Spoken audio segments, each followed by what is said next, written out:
식은 땀을 흘리며 한 손에 USB를 들고 있던 한 남성이 급하게 USB에 담긴 영상을 확인하고 안절부절하며 한국에게 했던 행동을 뒤늦게 후회하고 있습니다. 과연 무슨 일이 있었길래 그가 이토록 당황해 했던 걸까요? 안녕하세요. 저는 호주 캔버라에서 살고 있는 호주 국방부 장비 조달국의 브라이언 맥도널이라고 합니다. 한국 분들에게 긴 글을 보내는 게 조금 민망한데 제 이야기를 이렇게라도 전해야 답답한 속이 풀어질 것 같아 이렇게 사연을 보냅니다. 저는 장비 조달국에서 각종 군사 장비 도입을 검토하고 실무를 담당하는 일을 하는데요. 요즘 저희 사무실에는 한숨만 가득합니다. 이 사연을 쓰는 오늘 아침도 마찬가지였어요. 캐나다 해군 한국조선소 방문 80조 원 규모 잠수함 도입 긍정 검토. 한국 분들이라면 알고 계시겠죠. 제가 이 기사를 보면서 한숨을 내쉰 이유는 한국이 80조 원을 벌게 된 게 부러워서가 아닙니다. 저 80조를 우리가 냈어야 하는데 라는 후회예요. 제가 이런 후회를 하게 된 이유는 한국조선소 뉴스 외에 이런 기사도 올라오기 때문입니다. 호주 해군 전력 분석 및 향후 20년 전망, 중국 해군의 남태평양 진출 현황. 모든 기사가 가리키는 방향은 딱 하나입니다. 호주가 위험하다는 거죠. 이것 때문에 요즘 사는 게 아닙니다.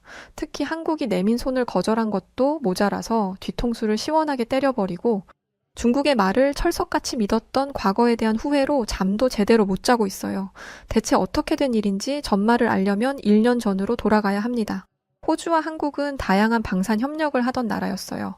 레드백 사업부터 해서 K9 자주포와 관련된 긴밀한 협력 관계였죠. 그날은 호주와 한국의 중요 인사들이 모여서 양국 간의 협력을 강화하는 날이었는데 한국은 호주에게 최신 재래식 잠수함을 7년 내로 납품하겠다고 제안했었습니다. 솔직히 혹하는 제안이기는 했어요. 기존에 있던 재래식 잠수함을 교체할 때이기도 했고 미국의 핵 잠수함은 2040년쯤이 돼야 도입될 거기 때문에 그 사이에 공백이 컸기 때문입니다. 게다가 한국의 잠수함의 위력이 무시할 수준이 아니었어요. 동남아는 물론이고 중국 앞바다와 동해, 하와이까지 전부 아우를 수 있는 수준이었으니까요. 심지어 호주 생산까지 고려한 말 그대로 종합 선물 세트 같은 구성이었습니다. 그런데 호주는 이런 한국의 제안을 아주 가볍게 무시했어요. 이때 저희 안에서도 여러 가지 말이 많았는데 저는 한국의 제안을 거부해도 된다는 쪽이었습니다. 그때는 한국의 제안이 얼마나 꿀 같은 것인지 알지 못했고 심지어 과장이 섞여 있다고 생각했거든요. 제가 이렇게 생각하게 된 배경에는 아이러니하게도 중국에서 온 리우가 있었습니다. 리우를 처음 만난 건 5년 전 호주 중국 경제협력 포럼에서였어요. 리우는 제가 국방부에서 왔다는 이야기에 굉장한 관심을 보였습니다. 특히 호주와 한국의 방산 협력에 대한 관심도 컸어요. 한국 이야기만 나오면 눈에 불을 켜고 달려들었거든요. 이번에 무슨 일을 같이 하기로 했다고? 자세하게 좀 이야기해봐. 자세한 이야기를 할 수는 없다고 말하면 술을 진탕 먹이고 캐물을 정도로 집요했습니다. 왜 이렇게까지 한국과 호주의 관계에 집착하는지 알 수 없었고 이런 모습을 보면 낯설다는 느낌을 받았지만 세계 각국의 군사 장비 현황과 기술력에 관심이 많아서 그런 거라고 생각했어요. 리우와 저는 꽤 오랫동안 좋은 인간관계를 유지했습니다. 유창한 영어 실력은 물론이고 호주의 문화와 역사에도 해박해서 정말 잘 맞는 친구였거든요. 리우는 한국이 잠수함에 대해 언급하기 전 저에게 한국의 잠수함에 대한 정보를 슬쩍 흘렸습니다. 한국의 잠수함이 독일에게 밀렸다고 하네. 언제쯤 독일을 따라잡을 수 있을지. 전차는 비등비등하게 올라왔다고는 하는데 잠수함은 리우는 평소에도 다양한 나라의 무기를 두고 이야기하는 경우가 많아서 그러려니 했습니다. 그런데 똑같은 얘기를 반복해서 듣다 보면 그 얘기가 사실인 것처럼 느껴져요. 뭐랄까, 세뇌되는 것처럼 말이죠. 저는 저도 모르는 사이에 한국은 전차와 미사일이나 좀 만들지 잠수함 만드는 능력은 현저히 떨어진다고 생각하게 되었습니다. 실제로 한국은 유럽연합 국가들과의 경쟁에서 종종 밀리고는 했으니까요. 한국이 호주에게 잠수함을 제안하기 몇 개월 전부터 이러고 있었으니 한국의 제안에 부정적인 생각을 하게 되는 것도 어찌 보면 당연한 일이었습니다. 저는 리우를 진짜 친구라고 생각했기 때문에 일상적인 이야기를 편하게 하고는 했어요. 그래서 이런 제안을 받았다는 소식을 가볍게 전했죠. 그런데 리우가 평소의 밝은 표정과 달리 조금 심각한 표정을 지었습니다. 브라이언, 그거 좀 위험하지 않아? 나도 중국에서 왔지만 아시아 국가의 방산 제한은 조심해야 할 필요가 있는 것 같아. 특히 잠수함 같은 전략 무기는 더욱 그렇고 한국 잠수함이 유럽의 기술력에 밀린다는 건 내가 알려줘서 너도 알고 있잖아. 유럽의 검증된 기술력을 두고 왜 모험을 하려고 하는 거야? 저는 대답했어요. 우리는 한국이랑 지금까지 가깝게 지냈잖아. 의리 같은 것도 있고 그러자 리우는 제게 정신 차리라는 듯이 이야기했습니다. 의리라니, 너는 호주 국방의 미래를 책임지는 사람이야. 이런 결정은 감정에 휘둘리면 안 돼. 검증되지 않은 기술에 의존했다가 피해 입으면 한국이 책임지겠어? 왜인지 모르게 설득이 되는 이야기였어요. 그리고 제 마음을 완전히 돌리게 만든 건 뒤에 이어진 말이었습니다. 그리고 정치적인 부분도 생각해야지. 너는 장비 조달에 특화되어 있으니까 생각을 못하는 것 같은데 말이야. 호주는 전통적으로 영연방 국가들이랑 협력해왔어. 한국과의 관계도 있지만 영연방 국가들과의 관계가 더 오래된 거지. 그리고 네가 적으로 돌려야 하는 존재가 있다면 영연방 국가보다는 한국이 낫지 않겠어? 들으면 들을수록 그럴싸한 이야기더라고요. 리우 말대로 영국이나 프랑스, 독일처럼 검증된 나라들과 거래하는 것이 맞겠다는 생각이 들었습니다. 다음 날 또 한 번 열린 회의에서는 다른 의견도 나왔어요. 미국의 핵 추진 잠수함 도입 계획이 있는데 뭐하러 재래식 잠수함을 또 마련하냐는 거였죠. 저는 역시 리우의 생각이 맞았다고 생각하면서 한국의 제안을 거절하는데 표를 던졌습니다. 그리고 한국 제안에 대해 부정적인 보고서를 작성하기도 했어요. 어차피 필요 없다. 굳이 잠수함을 하나 더 확보하는 건 세금 낭비다. 라는 식으로 말입니다. 그런데 이렇게 강하게 나오면서도 걱정됐던 부분이 있어요. 한국이 강력하게 항의를 하면 어떻게 하냐는 거였죠. 한국 입장에서는 뒤통수 맞았다고 느낄 수 있으니까요. 저는 만약 그렇게 나온다면 배째라는 식으로 대응하기로 했습니다. 솔직히 말해서 한국 대신 영연방 국가를 선택한다고 하면 한국도 수긍할 수밖에 없으리라 생각했어요. 영연방 국가들이랑 비교했을 때 한국의 수준이 떨어진다는 걸 양심이 있다면 그들도 알 것이라는 판단과 함께요. 그런데 그런 제 판단은 완전히 잘못된 것이었고 불과 1년이라는 시간에 땅을 치고 후회하는 상황이 벌어지고 말았습니다.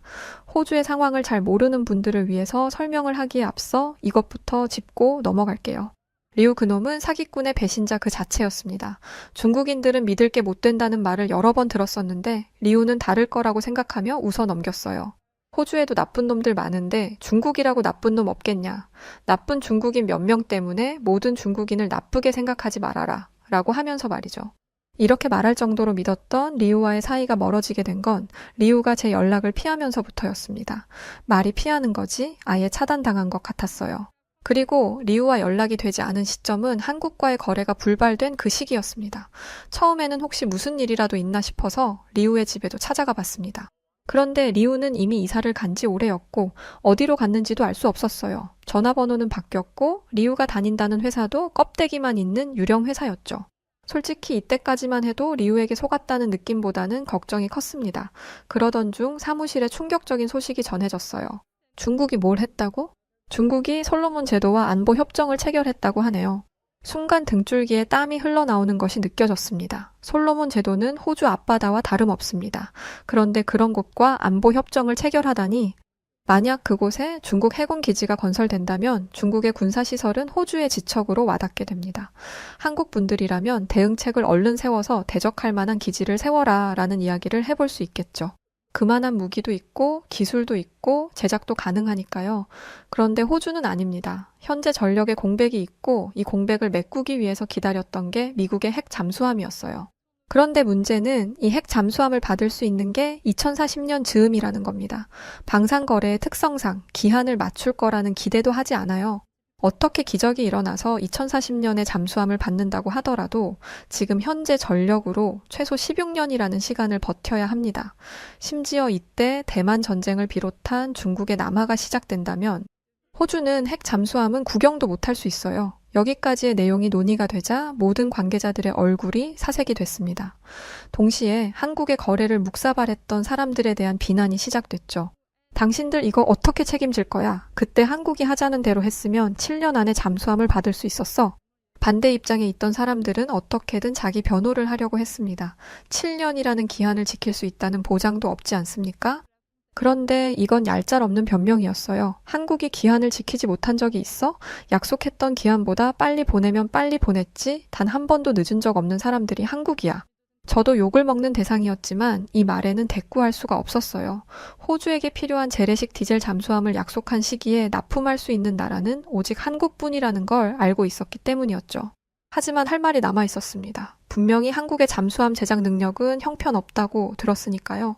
그래서 어차피 한국과의 거래는 불발됐고 당장 필요한 건 일본이나 독일에게서 수입하면 되지 않겠냐는 의견을 내면 모든 것이 해결될 거라고 생각했습니다. 여러분 진정하세요. 오히려 좋은 일일지도 모릅니다. 한국과 섣불리 거래를 안 한 덕에 한국보다 더 뛰어난 기술을 가진 나라와 거래를 할 수 있게 된 거잖아요. 그런데 이 말을 하자마자 사무실의 분위기가 싸해졌습니다. 숨 막히는 정적이 흘렀고 누군가 입을 열었습니다. 저게 지금 무슨 소리야? 제가 상상한 반응과 전혀 다른 분위기에 당황스러웠습니다. 설마 몰랐던 건가 싶어서 리우에게 들었던 이야기를 고스란히 전해주었어요. 더불어 영연방 국가들과 손을 잡는 것이 우리에게는 더 이득일 거라는 말도 덧붙였죠. 그런데 말을 하면 할수록 분위기는 악화됐습니다. 당신 전문가 맞아? 어디서 이상한 찌라시를 주워 듣고 와서 헛소리를 하는 거야? 한국의 잠수함 제조 기술이 형편없다니. 설마 이렇게 생각해서 한국 잠수함을 들이는데 반대한 건 아니겠지? 제 상사는 이 말을 하고는 서랍에서 서류를 하나 꺼내 저에게 던지듯 전해주며 사무실을 나갔습니다. 뭔가 해서 봤는데 기밀 보고서 표시가 되어 있더라고요. 저는 서류를 조심스럽게 열어봤는데 서류를 보고 정말 기절할 뻔했습니다. 그 내용은 한국의 도산 안창호급 잠수함에 대해 다루고 있었어요. 충격적인 내용이 줄줄이 이어졌습니다. 도산 안창호급 잠수함이 미 해군과의 연합훈련 중 항공모함 전단을 상대로 한 모의전에서 놀라운 성과를 거뒀다는 내용이 담겨 있었거든요. 한국의 잠수함이 완벽하게 항공모함 전단의 방어막을 뚫고 들어가서 항공모함을 공격 사거리 안에 가뒀다고 합니다. 운이라고 할 수가 없는 게 여러 차례나 성공했다고 했죠. 동시에 미국이 원래 한국의 잠수함 기술에 큰 관심을 기울이고 있다는 자료도 함께 포함되어 있었습니다. 보고서는 여기서 그치지 않았어요. 저는 한국이 독일의 기술을 도입해서 배웠다는 건 알고 있었어요. 그런데 한국이 독일을 앞지른 지 오래라는 건 알지 못했습니다. 그런데 저를 정말 큰 충격에 빠뜨렸던 건 보고서 안에 담겨 있던 USB 속 영상이었습니다. 그 영상은 SLBM의 위력을 담은 내용이었는데요. 제가 알기로 SLBM은 한국이 호주에 제안했던 잠수함에 장착될 수중 발사기였어요. 그때는 한국의 기술력에 관심도 없이 거짓된 말에 휘둘려 관심이 없었는데 거대한 물기둥과 함께 바다에서 치솟는 미사일의 영상을 보니 후회가 몰려왔습니다. 한 번이라도 제대로 알아봤다면 이 위력을 모르고 지나가지는 않았을 텐데 그런데 SLBM을 알면 알수록 후회는 걷잡을 수 없이 커져갔어요. SLBM은 현재 세계에서 단 8개국만이 보유한 최첨단 전략 무기입니다. 수중에서 발사되기 때문에 탐지가 거의 불가능하고 한번 발사되면 막을 방법이 없다시피 하죠. 게다가 핵 추진 잠수함도 없이 SLBM을 발사한다는 건 거의 불가능에 가까운 일이었어요. 하지만 한국은 재래식 잠수함인 도산 안창호급에서 이 미사일 발사에 성공했습니다. 이 대단한 걸 호주에게 준다고 들이밀었던 건데 굴러들어 온 복을 던져버렸더라고요. 제가 과장했을 거라고 생각했던 한국 잠수함의 위력은 과장이 아닌 사실이었습니다. 저는 이제야 제가 무슨 짓을 저질렀었는지 깨달았고 떨리는 목소리를 애써 감추며 사람들에게 말했어요. 왜 그때는 말 안 하고 이제 와서 말하는 겁니까? 한국 잠수함을 부정적으로 이야기할 때 정정해 줬으면 좋았잖아요. 제가 잘못한 건 알았지만 차마 미안하다, 죄송하다 소리가 쉽게 안 나오더라고요. 그리고 솔직히 이게 온전히 제 탓이라고는 할 수 없었습니다. 저를 제외한 많은 호주의 관계자들이 입을 꾹 다물고 있었거든요. 그들이 입 다물고 있던 이유는 단 하나였습니다. 호주는 지리적으로 다른 나라들과 멀리 떨어져 있다 보니 안전할 거라는 생각 때문이었어요. 지금껏 평화롭게 살아왔으니 앞으로도 평화롭게 살 수 있으리라 생각했던 거죠. 위쪽에서는 전쟁이 아직도 치러지고 있는데 그걸 생각하지 못한 바보 같은 판단이었습니다. 당시에는 이런 의견도 있었어요. 핵 잠수함에 들어가는 비용이 너무 커서 한국산 잠수함 같은 거에 쓸 돈이 없다는 거였죠. 이런 상황이 생길 걸 알았으면 어떻게 해서든지 한국의 제안을 수락했어야 합니다. 심지어 한국이 먼저 우리에게 제안해 준 거잖아요. 호주는 한 치 앞도 모르고 여유롭게 유유자적하고 있는데 한국은 호주의 상황이 심상치 않다는 걸 미리 알고 너희 상황 안 좋으니까 미리 대비 좀 해라 라면서 다가온 것이었습니다. 아마도 한국은 호주보다 더한 정보력을 가지고 있는 것이 분명했습니다. 중국이 솔로몬 제도와 손을 잡으려고 한다는 것을 알았을지도요. 이걸 깨달은 이상 더 이상 머뭇거릴 수는 없었습니다. 지금 당장이라도 한국과의 자리를 만들어야 했어요. 염치도 없죠? 한국은 호주를 협력 국가라고 생각하고 있었는데 호주가 뒤통수를 친 거잖아요. 그런데 이제 와서 미안하다고 전에 했던 얘기 다시 해보자고 말하는 꼴이 부끄러웠습니다. 하지만 한편으로는 한국과 금방 관계를 회복하고 잠수함을 얻을 수 있을 거라고 생각했어요. 그런데 1년도 안 된 시간 동안 한국의 위상은 전과 180도 달라져 있었습니다. 아무리 만나보려고 노력을 해도 이미 줄 서 있는 사람들이 많아서 한국의 머리카락도 못 보겠더라고요. 심지어 저희가 믿고 의지했던 영연방 국가들마저도 한국과 거래하고자 온갖 좋은 조건을 내걸며 한국의 선택을 구걸하는 중이었어요. 위에서는 당장 한국이랑 거래를 성사해 오라고 하지, 동료들한테는 욕을 얻어먹고 있지, 뉴스에서는 호주의 안보가 위기라는 내용만 주야장천 나오고 있지, 스트레스 때문에 머리카락이 뭉텅이로 빠질 지경에 이르렀습니다. 40대에도 풍성한 머리숱이 저의 가장 큰 자랑이었는데 한순간에 모든 게 망가진 듯 했죠. 그러던 어느 날 꿈에서도 보고 싶었던 리우를 만나게 됐습니다. 그리워서? 친구로서 걱정된 마음에? 아니요. 내 눈에 띄면 호주 앞바다에 던져버리겠다는 생각으로 리우와 마주치기를 꿈꾸고 있었어요. 한 카페에 앉아서 여유롭게 커피를 마시고 앉아있는 리우를 발견했을 때 손이 덜덜 떨릴 정도로 화가 치밀었습니다. 이 개자식, 저도 모르게 욕이 튀어나왔어요. 5년이란 시간 동안 진심으로 믿고 의지했던 친구에게 배신당했다는 사실은 생각보다 타격이 크더라고요. 리우의 어깨를 잡아 돌리는 순간 몸에 힘이 빠지는 것 같았습니다. 왜냐하면 리우는 아무 일도 없었던 것처럼 예전과 똑같은 얼굴로 웃고 있었거든요. 브라이언, 오랜만이네. 아무렇지 않게 인사하는 태도에 치가 떨렸습니다. 저는 한가하게 안부를 물을 생각이 없었어요. 너 일부러 한국에 대한 안 좋은 얘기 하고 다닌 거지? 난 너 말만 믿고 고지고대로 따랐는데. 리우는 커피 잔을 내려놓으며 천천히 고개를 들었습니다. 순간 그의 눈빛을 봤는데 지금까지 한 번도 보지 못했던 눈빛이었습니다. 싸하고 잘못 건들면 큰일 나겠다 싶은 수준이었죠. 리우는 차가운 목소리를 더해 이렇게 말했습니다. 거짓말이라고? 난 그저 내 생각을 말했을 뿐이야. 네가 그걸 맹목적으로 믿었다는 게 문제지. 그 순간 등골이 오싹해졌습니다. 5년 동안 봐왔던 사람이 맞나 싶을 정도로 차갑고 날카로운 목소리였어요. 제대로 알아보지 않은 건 너 탓인데 왜 내 멱살을 잡아? 그렇게 중요한 일이었으면 더 열심히 알아봤어야지. 안 그래? 한국이 어떻게 알았는지, 호주에 잠수함 제안을 했을 때 우리가 얼마나 놀랐는지 모를걸? 그때만 생각하면 식은땀이 나. 리우는 비웃듯 말을 이었습니다. 그제야 깨달았어요. 우리가 중국의 스파이에게 놀아나고 있을 때 한국은 이미 중국의 모든 계획을 알고 있었다는 것을요. 한국과 관련된 정보뿐만 아니라 다른 나라의 정보까지도 폭넓게 수집할 수 있는 그 정보력이 엄청나다는 것 또한 느끼게 됐습니다. 한국이 무기뿐만 아니라 정보전에서도 엄청난 우위를 선점하고 있다는 것도요. 그날 이후 저는 리우의 정체에 대해 파헤치기 시작했습니다. 우선 리우가 다녔다는 회사를 찾아갔죠. 하지만 그곳은 껍데기뿐인 유령 회사였어요. 이상한 직감이 들어 사무실로 돌아와 동료들에게 리우의 사진을 보여주었습니다. 리우의 사진을 보여주자마자 충격적인 반응들이 쏟아졌어요. 아, 이 사람 중식당 하는 사람이잖아요. 응? 아닐 텐데? 중식당이 아니라 학교 선생님이라고 했어.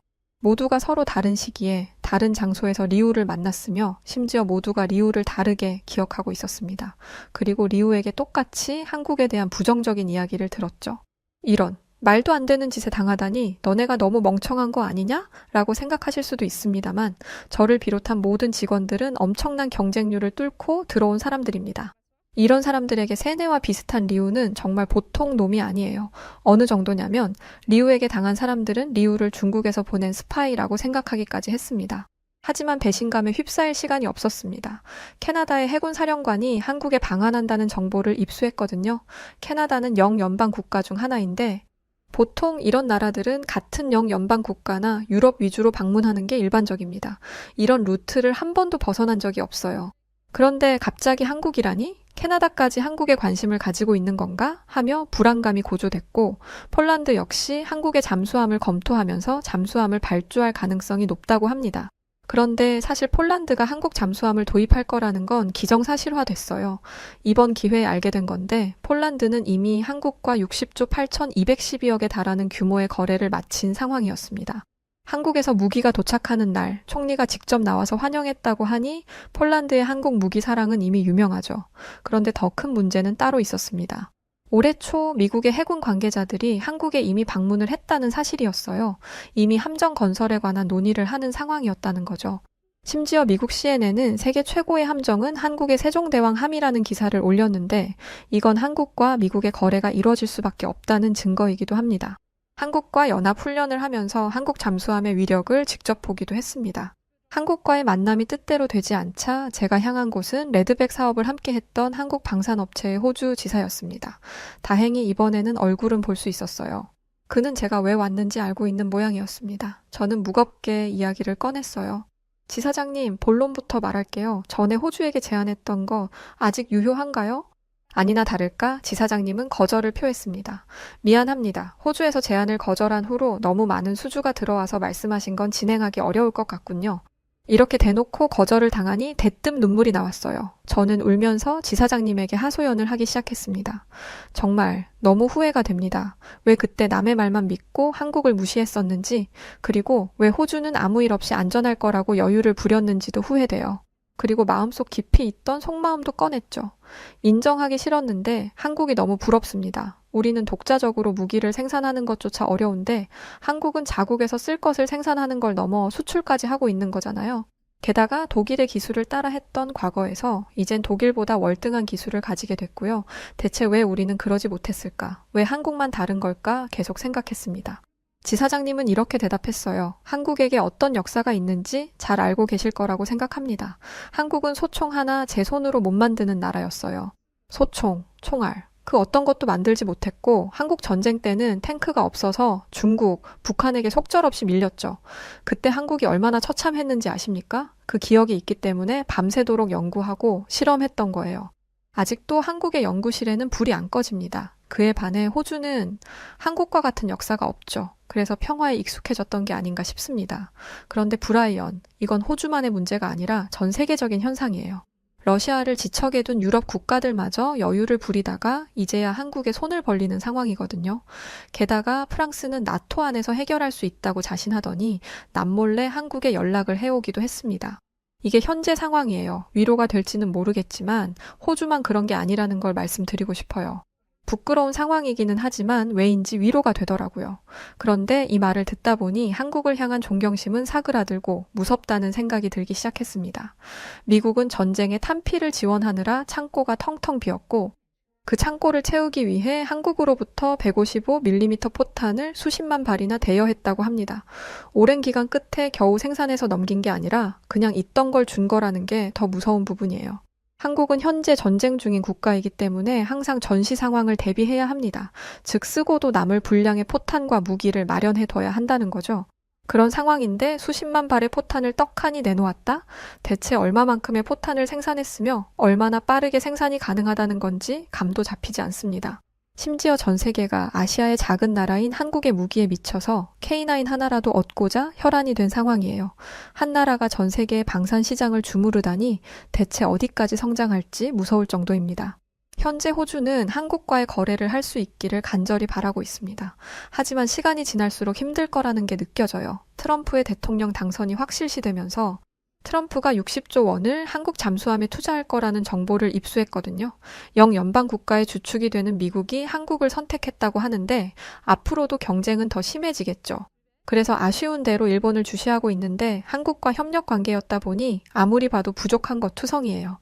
기술적인 부분이 부족한 건 당연한 거고 장인 정신이랍시고 납기일도 제대로 안 지키는 게 수도 없이 많다고 합니다. 한국처럼 제 시간 안에 완벽한 컨디션으로 만들어주는 나라는 찾으려고 해도 찾을 수가 없네요. 그리고 사연을 쓰면서 알게 된 소식인데 현재 방산 전문가들은 캐나다가 한국을 선택할 것이라고 예상한다 합니다. 사실 저도 마찬가지고요. 일본 등 다양한 나라를 다니면서 각국의 조선소와 건조시설을 보고 있는데 이건 한국과의 거래에서 금전적인 협상을 하기 위함일 뿐 실제적으로 캐나다의 마음은 이미 기울었다고 합니다. 그리고 과연 캐나다가 한국을 상대로 가격 조정을 할 수 있을지도 의문이네요. 한국 입장에서는 너네 없어도 살 사람 많아 라고 말하면 쉬울 테니까 말입니다. 여전히 아쉽고 후회되고 부럽고 앞으로 한국이 보여줄 행보에 두려운 마음까지 듭니다. 과연 한국의 방산업이 전 세계에 어떤 변화를 몰고 오는지 지켜보고 그것을 배워나가는 제가 되길 약속드립니다. 안녕하세요. 여우튜브 송은지입니다. 여우튜브와 협업 중인 KS 오토플랜 소개를 잠시 하려고 해요. KS 오토플랜은 취약계층을 돕는 선한 기업입니다. 사회에 도움을 주는 기업과의 협업은 언제든 환영하죠. 구독자분들에게 저렴한 가격으로 차량을 렌트하실 수 있는 혜택을 드리기로 했답니다. 취득세, 자동차세, 정비비용, 보험료까지 모두 KS 오토플랜이 책임지니 월 저렴한 비용만 내시고 차량을 이용하시면 됩니다. 차량 구매, 장기 렌트, 단기 렌트 모두 다 가능하니까 언제든 차량이 필요할 땐 선한 기업 KS 오토플랜을 이용해보세요. 많은 분들이 이용해 주신다면 취약 계층에 있는 어려운 분들에게도 좋고 이용하시는 분들도 좋고 모두가 다 같이 좋은 일이라고 생각된답니다. 고정 댓글에 이용 방법과 구독자분들의 다양한 혜택 확인하시도록 남겨두겠습니다. 감사합니다. 아름다운 체코 프라하, 조금 더 깊은 곳 어느 마을에 자신이 나고 자란 체코를 원망하는 여성이 있습니다. 이내 그녀는 한국인 친구의 특별한 제안을 건네받게 되었고 뭔가 믿기 힘들다는 내색을 하게 되는데요. 체코에서 손이 벌벌 떨릴 만큼의 큰 충격을 받았던 여성은 한국인 친구를 만나 이보다 더 특별하고 기가 막힌 모습들에 큰 좌절을 하게 되는데 대체 이 여성에게는 무슨 일이 벌어졌던 것일까요? 오늘 사연 시작합니다.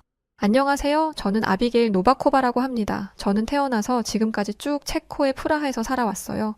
프라하는 유구한 역사와 문화를 가지고 있는 정말 여유롭고 아름다운 도시죠. 저는 프라하를 너무나 사랑했고 또 프라하의 시민이라는 것이 너무나 자랑스러웠답니다. 그런데 얼마 전 프라하의 한 대학교에 끔찍한 사건이 일어나며 제 인생은 송두리째 바뀌어버렸어요. 조국에 대한 제 자부심은 무너져 버렸고 제 삶 역시 그 뿌리부터 흔들리며 무너져 버렸답니다. 그날은 여느 날과 똑같이 평범한 보통날이었어요.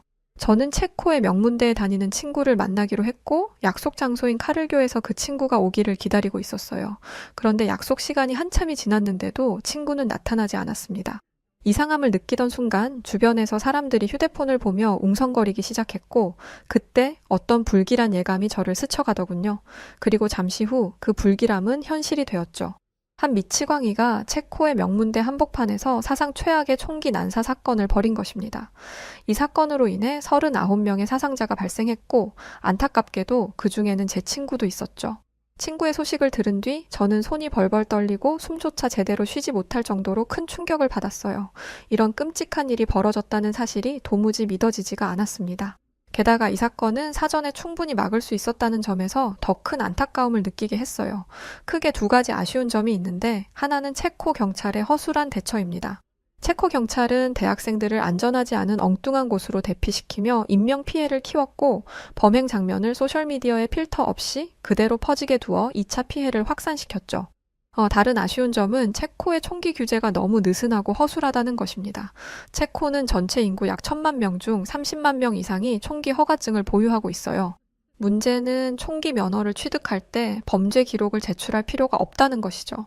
이번 사건을 일으킨 범죄자 역시 오래전부터 대규모 살상 계획을 가지고 치밀하게 범행을 준비하고 있었는데도 불구하고 너무도 당당하게 총기 면허를 소유하고 있었고 이는 결국 체코 역사상 가장 많은 희생자를 낸 총기 난사 사건으로 이어졌죠. 저는 이런 극악 범죄와 그 이후 체코의 안일한 대처와 답없는 태도에 환멸을 느꼈어요. 프라하의 길거리를 걸을 때 더 이상 이곳이 아름답다거나 안전하다는 생각이 들지 않았습니다. TV에 나오는 극악무도한 뉴스를 보면서는 대체 내가 왜 이곳에서 살아야 하는가 하는 자괴감까지 느껴야 했죠. 마음이 심란하던 그때 저희 학교에서 만났던 한국인 친구 은지에게서 전화가 왔었습니다. 저랑 이름이 똑같네요. 친구분이 굉장히 예쁜 이름을 가지셨군요. 여하튼 한국 친구 은지가 제 소식을 듣고는 잠시 한국에 와서 쉬지 않겠냐는 제안을 해오더군요. 은지는 전에 체코에 교환학생으로 왔을 때 친해졌다가 한국으로 돌아간 지 얼마 되지 않은 친구였는데 뉴스로 프라하에 극악 범죄가 일어났다는 소식을 접하고는 제 걱정이 되어 연락을 해온 것이었죠. 저는 은지에게 내 마음은 고맙지만 한국에 가지는 않겠다고 거절했어요. 제가 체코의 환멸을 느꼈던 이유는 이곳에서 벌어진 총기 사건으로 더 이상 안전하지 않다고 느꼈기 때문인데 한국은 북한 이슈가 있어서 어쩌면 더 위험한 나라라고 생각했기에 그런 치안이 불안정한 나라에 제가 갈 이유가 없었죠. 제 대답을 들은 은지는 왜인지 깔깔거리며 웃더니 한국은 절대 위험한 나라가 아니라며 오히려 세계에서 제일 안전한 나라라고 큰 소리를 땅땅 치더군요. 그러면서 만약 제가 한국에 온다면 체코에서 겪었던 그 어떤 사소한 범죄도 경험하지 않을 것이라 호언장담했어요. 저는 그런 은지의 그런 말과 태도가 뭔가 체코에서 벌어진 일을 깔보는 것 같기도 하고 허세를 부리는 것 같이 느껴지기도 해서 저도 모르게 괜히 삐딱한 마음이 들더군요. 그래서 저는 한참을 고민하다가 은지 말대로 한국으로 가겠다고 말했습니다. 그러면서도 속으로는 이렇게 생각했었죠. 한국이 세계에서 제일 안전한 나라라는 건 부풀려진 소문이지. 내가 직접 두 눈으로 똑똑히 보고 은지에게 한마디 하겠어. 그렇게 저는 한국행 비행기에 오르게 되었습니다. 물론 유럽에서 동북아시아까지 가는 장거리 여행이기도 하고 북한이라는 막무가내 고집불통 위험천만한 국가와 대치 중인 나라에 내 발로 찾아가는 것이니 여기에는 상당한 용기가 필요했죠. 비행기를 타고 한국에 오는 내내 괜히 객기를 부렸다가 내 발등을 내가 찍은 것은 아닌가 싶고 오만 가지 생각이 들더군요. 게다가 가끔 제 백인 친구들이 장난처럼 공유해주는 아시아들에 대한 영상을 보면 한국은 길거리에서 노숙자들도 많았고 비교적 낙후된 모습들이 많이 보였기에 가서 괜한 고생만 하는 게 아닌지 그 부분도 걱정이 되었어요. 혹 때려다가 혹을 붙이는 것 같기도 하고 이래저래 복잡한 마음이었죠. 하지만 잠시 후 마주하게 된 한국은 정말 놀라웠어요. 먼저 인천공항에서 만난 한국인들은 영어를 너무 잘했는데 동양의 작은 나라인 한국에서 이렇게 편안하게 의사소통을 할 수 있을 줄 예상하지 못했던 저는 새삼 한국을 다시 보게 되었답니다. 하긴 제 친구였던 은지도 교환학생으로 체코에 왔을 때 영어를 너무 현지인처럼 잘해서 놀란 적이 있긴 했는데 한국 사람들 대부분의 영어 발음이 너무 훌륭하더라고요. 사람들이 세계의 공용어인 영어를 얼마나 자유자재로 구사하는지를 보면 그 나라의 위상을 짐작해 볼 수 있잖아요.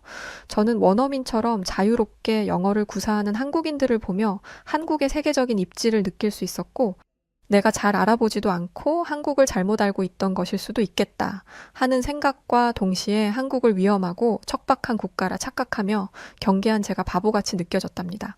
그렇게 인천공항에서 한국에 대한 긍정적인 첫인상을 받으면서 저는 한국 여행을 시작하게 되었죠.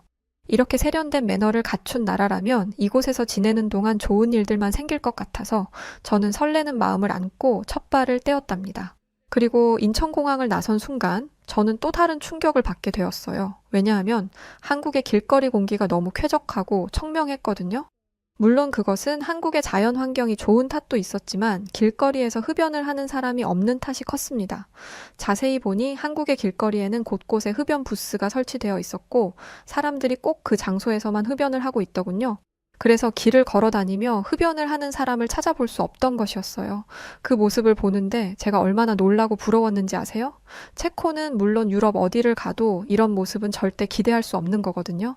유럽 사람들은 길거리는 물론 식당 안에서도 흡연을 하는 것을 당연하게 여기고 그래서 저 같은 비흡연자들은 담배 연기로 가득 찬 식당 안에서 숨을 참으며 식사를 해야 하는 경우가 아주 많죠.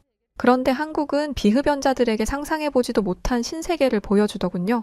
한국의 흡연자들은 비흡연자들에게 최대한 피해가 가지 않도록 배려하는 매너를 갖추고 있었고 그 매너는 친구나 지인에게만 국한되는 것도 아니었어요. 생전 처음 보는 사람이라고 할지라도 다른 사람이 있는 공간에서 한국인들은 함부로 흡연을 하지 않더군요. 길거리를 다니며 매캐한 냄새를 맡지 않는 것은 처음이라 저는 그 자체만으로 너무 상쾌하고 행복했답니다. 잠시 후 저는 강남 코엑스에서 은지를 만났고 이곳에서 도저히 믿기지 않는 경험을 하게 되었죠. 은지는 저를 별마당 도서관이라는 곳으로 데려갔는데 그곳에는 어마어마하게 많은 책들이 쌓여 있더군요. 바닥부터 천장 높은 곳까지 책으로 가득 찬 그 공간은 마치 영화나 동화책 속에나 존재할 것만 같은 곳이었어요. 그 압도적인 규모를 가지고도 별마당 도서관은 아기자기하면서 신비스러운 분위기를 뿜어내더군요. 저는 한국에 이렇게 좋은 곳이 있는 줄은 몰랐기 때문에 그저 감탄하고 있었는데 놀라움은 거기서 끝이 아니었습니다. 이 도서관에는 5만 권이 넘는 책들이 비치되어 있었는데 글쎄 거기에 그 어떤 보안 장치도 설치되어 있지 않았어요. 거기에 있는 책들이 사람들이 탐내지 않을 만한 헌책들이기 때문이지 않냐고요?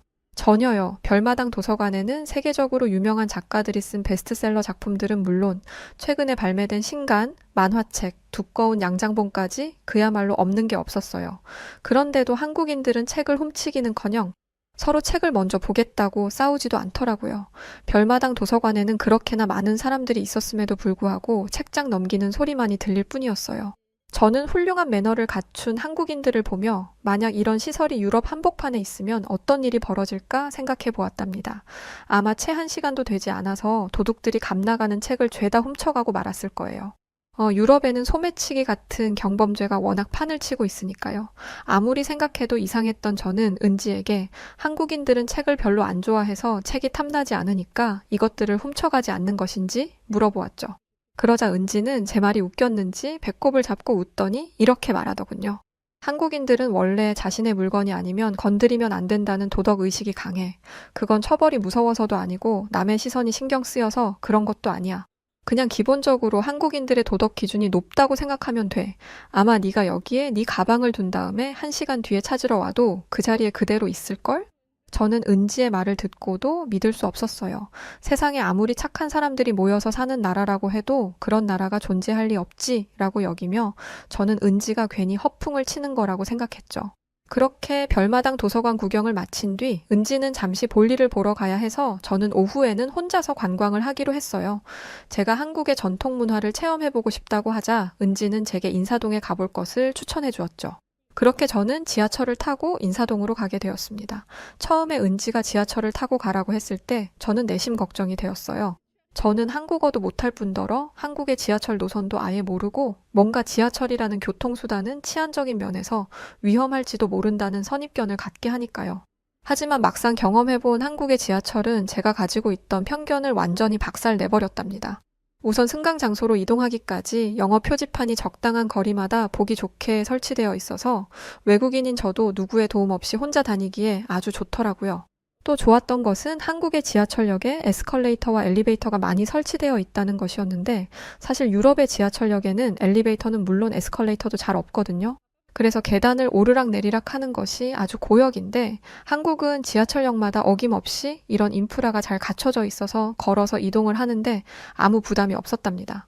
게다가 이런 시설을 나라에서 운용을 하려면 비용이 상당히 많이 들어갈 텐데 한국은 생각보다 훨씬 부유한 국가구나라는 것을 짐작할 수 있는 부분이었죠. 또 한국의 지하철에서 한국의 글로벌 국가로서의 위험을 느낄 수 있었는데 지하철 안내 방송이 영어로만 나오는 것이 아니고 일본어, 중국어로도 반복적으로 나오더라고요. 그만큼 한국을 방문하는 외국인들이 많다는 거겠죠? 그 사실을 깨닫자 지하철에 타기 전 괜히 한국의 지하철에 대해 편견을 가졌던 제 자신이 너무 부끄럽게 느껴졌답니다. 그런 생각을 하고 있을 때쯤 저는 드디어 인사동에 도착했어요. 저는 인사동을 둘러보다가 길거리에서 떡볶이와 순대를 파는 포장마차에 들어갔습니다. 한국에 오기 전 맛있는 한국 음식에 대해 조금 알아보았는데 다들 떡볶이가 그렇게 맛있다고 추천을 하더라고요. 마침 떡볶이 포장마차가 눈에 띄었고 저는 주저없이 거기서 식사를 하기로 했죠. 하지만 이곳에서 저는 한국에 대한 엄청난 배신감을 느끼게 되었답니다. 처음에 포장마차의 자리를 잡으며 저는 큰 기대를 가지고 있었어요. 안 그래도 출출하던 차였는데 떡볶이의 매콤하고 달달한 냄새가 저를 들뜨게 만들었거든요. 저는 손짓, 발짓을 해가며 포장마차 주인 아주머니에게 떡볶이를 주문했고 다행히 아주머니는 제 주문을 알아들은 것 같았죠.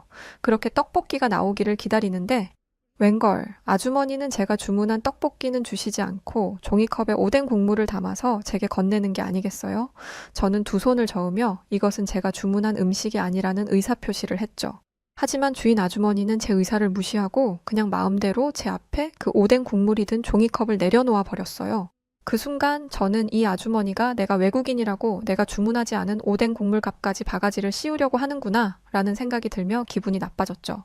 아까까지만 해도 한국인들은 아주 정직하고 매너 좋고 친절한 사람들이라고 철석같이 믿었는데 이렇게 나를 배신하다니 너무 속상하고 기분이 언짢았어요. 제가 그러고 있거나 말거나 잠시 후 주인 아주머니는 제 앞에 떡볶이 접시를 내놓으셨고 저는 이왕 이렇게 된 거 그냥 음식을 다 먹기로 했죠. 어차피 저는 한국말을 못하니 이 불합리한 상황에 대해 제대로 따질 수도 없었으니까요. 게다가 유럽의 식당에서도 이렇게 손님한테 얼떨결에 음식을 먹게 하고는 바가지를 씌우는 수법을 자주 쓰기 때문에 사실 이것은 별로 놀랄 일도 아니었죠. 그저 믿었던 한국인에게 발등을 찍힌 게 기분이 나빴을 뿐이었습니다. 그렇게 저는 엉망인 기분으로 식사를 마쳤고 이내 충격적인 사실을 알게 되었죠. 글쎄 아까 내어준 오뎅 국물은 서비스로 공짜라는 것 아니겠나요? 깜짝 놀라서 다른 손님들을 보니까 진짜로 다들 오뎅 국물을 한 컵씩 먹고 있더라고요. 그것도 모르고 저는 주인 아주머니를 오해했던 것이었죠. 저는 당황하며 아니 왜 공짜로 이런 서비스를 주는 거냐고 물어보았어요. 그러자 주인 아주머니는 사람 좋은 미소를 지으며 고작 오뎅 국물 하나 가지고 별소리를 다 한다고 말하시면서 필요하면 더 줄 테니까 말만 하라는 이야기를 하시더군요. 저는 한국인들의 호의와 친절함에 큰 감명을 받았고 그것을 넘어 어떤 깨달음까지 얻을 수 있었죠. 유럽의 소매치기 같은 경범죄가 빈번하고 때때로 상식을 넘어서는 총기 난사 사건까지 발생하는 것은 한국과 같은 따스한 공동체 의식이 없기 때문은 아닐까 하는 것 말이죠. 한국에 와서 한국인들을 지켜보니 이들은 다른 사람들을 배려하고 존중하는 것이 몸에 배어 있고 그것은 특유의 소속감과 공동체 의식을 만들어내는 것 같더군요. 그 순간 저는 한국의 치안이 안전한 이유가 어쩌면 이런 정신적인 안정감에서 나오는 것은 아닐까 하는 생각을 해보게 되었답니다. 그러면서 한국에 대해 더 알고 싶다는 생각을 갖게 되었죠. 다음 날 저는 은지와 함께 경복궁에 가보았어요. 경복궁은 서울의 오묘한 아름다움을 만들어내는 역할을 하고 있더군요. 고층 빌딩이 늘어선 서울의 한복판에 옛날 양식의 궁전이 들어서 있으니 언밸런스 하면서도 또 그게 좋아 보였습니다. 마치 모나리자의 얼굴에 눈썹이 없어서 더 흥미로워 보이는 것처럼 말이죠. 저는 경복궁의 웅장함과 그 앞에 탁 트이게 펼쳐진 광화문 디자인에 반해 시간 가는 줄 모르고 그곳을 구경했답니다. 그런데 경복궁은 밤이 되면 또 다른 아름다움을 자랑하더군요. 경복궁 여기저기에는 따뜻한 빛감의 조명이 설치되어 있어서 낮과는 완전히 다른 매력을 느낄 수 있었어요. 예전에 저는 파리에 가서 에펠탑을 본 적이 있는데 에펠탑도 조명 때문에 낮과 밤의 풍경이 굉장히 다르거든요. 경복궁이 꼭 그렇더라고요. 다만 경복궁은 역사적인 상징성과 과거와 현대의 조화를 이룬다는 점에서 더욱 색다른 매력을 만들어내고 있었죠. 가만히 바라보고 있노라면 찬란하면서도 아련한 감정이 느껴지는 것이 경복궁과 광화문은 정말이지 서울의 굉장한 매력 포인트 중에 하나였어요. 그렇게 경복궁을 구경하다 보니 어느새 자정에 가까운 늦은 밤이 되어버렸고 깜짝 놀란 저는 은지에게 서둘러 호텔로 돌아가자고 했죠. 그런데 은지는 걱정도 되지 않는지 급할 게 뭐가 있냐며 천하태평이더군요. 그리고 얼마 지나지 않아 저는 은지가 가진 자신감의 근거를 알게 되었습니다. 한국의 밤거리는 낮과 다를 바 없이 활기가 넘치고 있었거든요. 대로변은 물론이고 골목 안쪽까지 불이 환하게 들어와 있었고 사람들은 너무나 당연하다는 듯이 편안한 얼굴로 밤거리를 걷고 있었어요. 저는 너무 놀라서 눈을 깜빡이는 것을 잊어버릴 정도였죠. 체코를 비롯한 유럽에서는 해가 진 뒤 밤에 골목길을 다니는 것은 위험한 일이 된 지 오래였거든요. 아니 그냥 위험하기만 한 것이 아니라 아예 통행 금지가 될 정도죠. 그런데 한국의 밤거리에는 성인들뿐만 아니라 교복을 입은 학생들까지도 심심치 않게 보였어요. 놀라운 것은 그들이 주변을 경계하며 겁먹은 얼굴로 걷고 있는 것이 아니라 너무 자연스럽고 편안하게 심지어는 이어폰을 귀에 꽂은 채로 있었다는 것이죠. 저렇게 무방비한 상태로 밤거리를 다닌다는 것은 유럽에서는 있을 수가 없는 일인데 제가 지금 눈으로 보고 있는 것이 현실이 맞는 것인지 저는 충격을 넘어 경악을 할 지경이었어요. 저는 다급하게 은지를 붙잡고 저래도 괜찮은 것인지 위험하지는 않은 것인지 물어보았죠. 그러자 은지는 한국의 밤거리가 100% 안전하지는 않겠지만 그래도 한국의 학생들은 늦은 밤에 끝나는 학원을 다니고 한국 여자들도 밤에 편의점 가는 것을 무서워하지 않을 정도는 돼. 라고 대수롭지 않다는 얼굴로 대답하더군요. 그것은 이런 안전한 환경이 유럽에서는 사치에 가깝다는 것을 모르는 사람만이 말할 수 있는 답이었죠. 늦은 밤에 공공의 신뢰를 바탕으로 개인의 자유를 마음껏 누릴 수 있다는 것이 얼마나 대단한 것인지 한국인들은 매일매일 당연하게 누리고 있으니 잘 모르는 것 같았습니다. 하지만 밤거리를 다닐 때 매번 공포에 떨어야 했던 저는 안전한 밤거리라는 것이 비단 신체적인 위험으로부터 벗어나는 것이 아님을 잘 알고 있어요. 그것은 일상의 제약을 받지 않고 내가 원하는 모든 것을 할 수 있는 자유와 내가 어떤 일을 할 때 그 어떤 두려움도 느끼지 않는 편안함까지도 의미하는 것이죠. 이런 소중한 가치들이 충족될 때 우리의 삶이 얼마나 업그레이드 될 수 있는지 저는 너무나 잘 알기에 한국인들이 미칠 듯이 부러웠습니다. 더 나아가 저는 이런 생각도 하게 되었어요. 나중에 제가 체코에서 결혼을 하고 아이가 태어난다면 제 아이 역시 제약이 많은 밤거리에서 공포를 느끼며 살 수밖에 없겠죠. 반면에 이상적인 국가인 한국에서 나고 자랄 은지의 아이는 그 어떤 두려움 없이 자유롭게 낮과 밤을 누리며 안전하게 꿈을 키우며 살아가겠죠.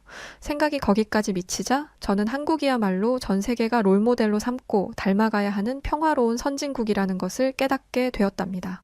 그런 생각을 하며 길을 걷던 저는 어느새 횡단보도에 도착했고 그 순간 한국의 뛰어난 기술력도 한국의 안전함에 크게 기여하고 있다는 것을 알게 되었어요. 횡단보도 옆 신호등에는 버튼만 누르면 바로 경찰과 연결되는 인프라가 설치되어 있었는데 이것은 단순히 경찰과 통화만 할 수 있는 것이 아니라 실시간으로 카메라 연결과 위치 전송도 가능해서 만약 길에서 범죄자를 맞닥뜨리는 위급한 순간이 발생하면 즉시 경찰의 도움을 받을 수 있게 하는 첨단 장치였습니다.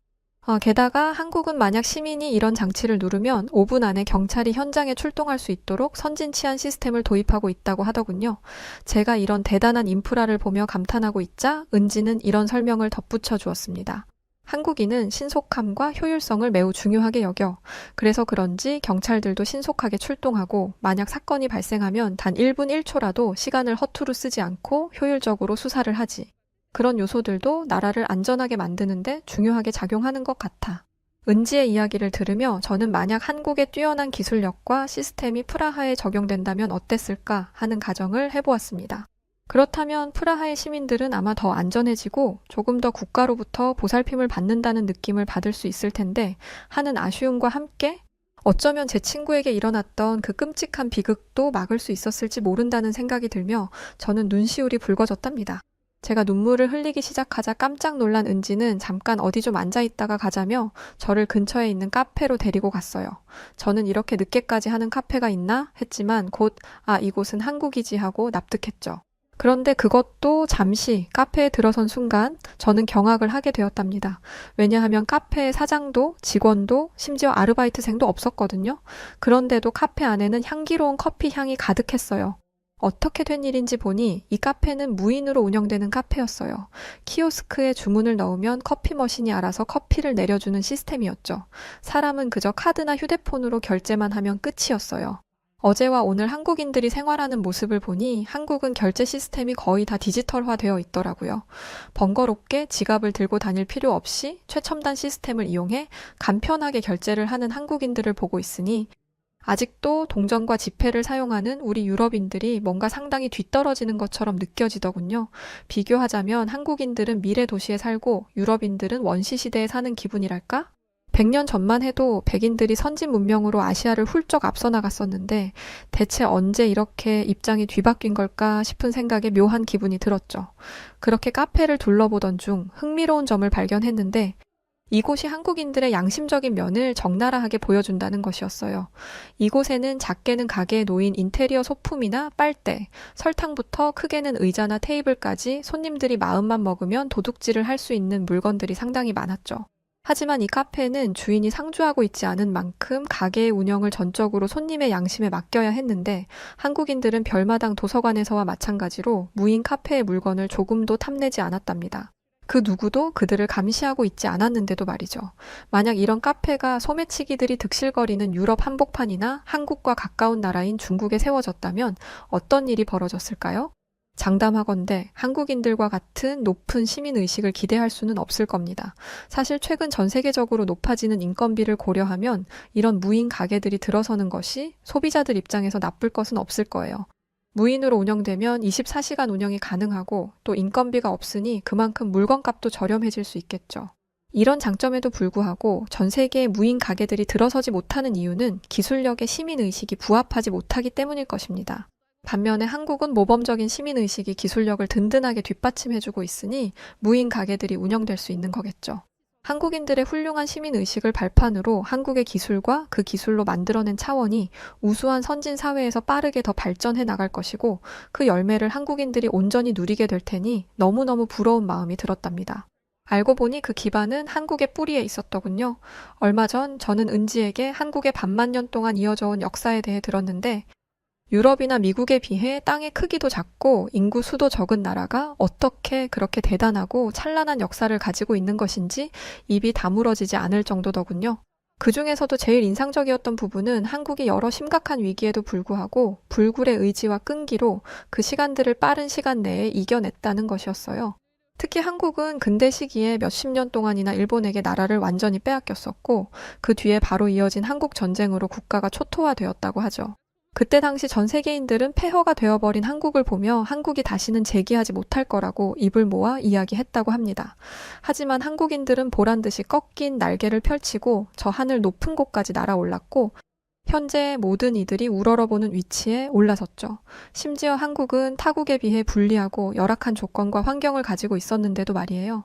무슨 영화 속 영웅의 이야기에서나 나올 법한 한국의 역사를 들으며 저는 온몸에 소름이 다 돋아날 정도였어요. 사실 저는 체코의 교환학생을 온 은지를 만나기 전까지 한국이라는 나라에 대해 잘 몰랐어요. 그저 아시아에 있는 나라들 중에서는 잘 나가고 유럽보다는 못 사는 나라, 딱 그 정도로만 알고 있었죠. 그런데 알고 보니 수많은 역경과 고난을 그것도 단기간에 뚫어내고 나라를 반석 위에 올렸을 뿐만 아니라 경제와 기술의 발전까지도 이루어냈다니 이 나라는 정말이지 경이로움 그 자체였습니다. 이게 노력만으로 되는 일인가요? 아니요. 이렇게 엄청나게 빠른 속도로 세계적인 위치에 올라섰다는 것은 노력은 기본이고 거기에 더해 천재성까지 있었다는 것이죠. 다시 말해 한국인들의 DNA에는 이미 일반적인 범주를 벗어난 우수하고 뛰어난 어떤 성질이 각인되어 있었다는 것이고 그것을 원동력으로 삼은 한국인들은 그 어떤 시련에도 굴하지 않고 지금의 위대한 대한민국을 만들어낸 것이죠. 사실 현재 전 세계에는 한국보다 좋은 조건, 한국보다 우월한 환경을 가진 나라들이 많이 있습니다. 그런데도 한국과 같은 성취를, 한국과 같은 빠른 속도로 이루어낸 나라는 그 어디에도 없죠. 이 사실만 놓고 봐도 한국인들이 얼마나 대단한지를 알 수 있는 것 같습니다.